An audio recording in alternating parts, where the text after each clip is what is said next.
জঙ্গলে এক ব্যক্তি হাঁটছিলেন।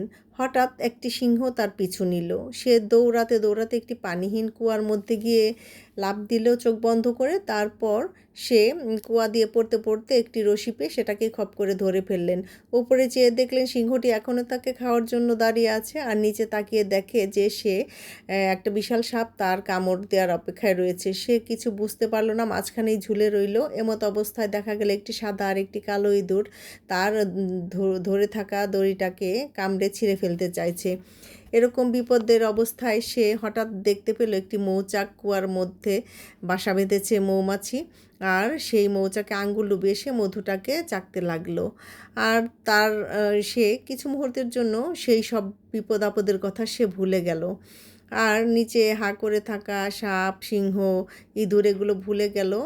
বাস এই সিংহটি হচ্ছে আমাদের মৃত্যু, যে সারাক্ষণ আমাদের তাড়িয়ে বেড়াচ্ছে, আর এই সাপটি হচ্ছে কবর, যা আমাদের অপেক্ষায় আছে। দড়িটি হচ্ছে আমাদের জীবন, যাকে আশ্রয় করে আমাদের বেঁচে থাকা। সাদা আর কালো ইঁদুর হচ্ছে দিন আর রাত, যা প্রতিনিয়ত আমাদেরকে জীবনের আয়ু কমিয়ে দিচ্ছে আর মৃত্যুর দিকে নিয়ে যাচ্ছে।